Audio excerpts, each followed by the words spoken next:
I'm Ben Douglas. I've been diagnosed with stage 4 metastatic colon cancer. My dad actually got diagnosed with leukemia a little over a year ago, and going through the process, he's been doing really good, so they had talked about doing a bone marrow transplant or a stem cell transplant. And so they went through, there's a worldwide donor list, and they weren't able to find a donor, and so then they went back to the 4 sons who would have been what's called a half match. And out of the 4 biological sons that were eligible, I was the closest match. During that time I had some belly pain. Told my nurse practitioner, hey, I think I got a gallbladder issue, can we get me scanned and just see what's going on?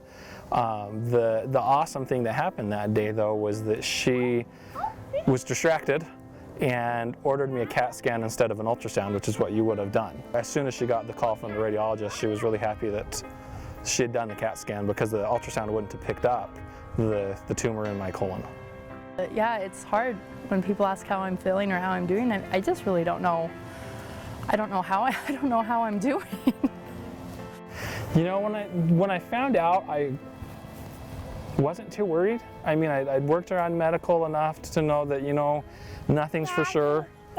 It could be anything, and so I wasn't too worried at that point. I was a little shaken, but my thoughts were more, you know, it's just got to be something weird. I think from there I went into a really nice state of denial for a couple of weeks.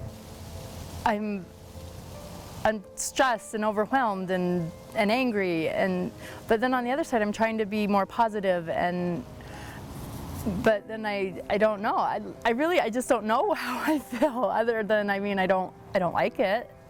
It's confusing, yeah, because being a nurse, working in the social services department, you know, all sorts of things in my life have prepared me to, you know, look at disease and,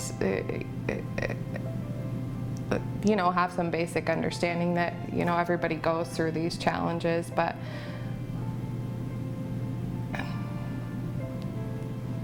it's really hard. It was staggering. You think in a lot of different directions. You're sad, you're broken, you go through the grieving process. But at the end of the day, I still want to be able to laugh with my friend and celebrate the life that he does have. It didn't come too long after his diagnosis that I just felt peaceful, and it'll be okay. Whatever it is, it will be okay, and I will be okay. And that's what I needed to know, is that I can do this.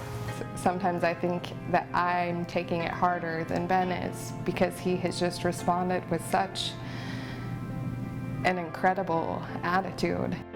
I've worked at the hospital for going on 6 years now, and there's been a lot of times when I've helped both patients and families really go through lots of truthfully shocking processes, whether it's a new diagnosis that's going to be a lifelong diagnosis, or if it's a terminal diagnosis, helping them initially work through that shock to be able to figure out, okay, what's the next step? What do I need to do to keep going and to make the most of whatever time I have? And that's pretty incredible to see. You don't see that all the time, where somebody has the strength of character to consider other people's needs before they consider their own challenges.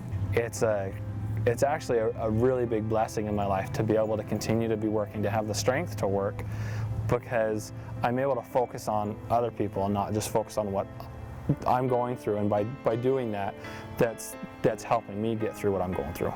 For Ben, even the weaknesses I see strength in. Other people are going through it, and other people get through it. And that's where a lot of my hope comes from. A man who's done so much to support the community of Blackfoot and to support so many patients and so many families. The most powerful thing a community can do to say thank you is to support somebody back. That I know whatever happens, we're always going to be a family, and nothing will change that. In this whole process, looking at statistics and looking at whatnot, I mean, truthfully, the statistics aren't great, but the only statistic that matters to me is mine.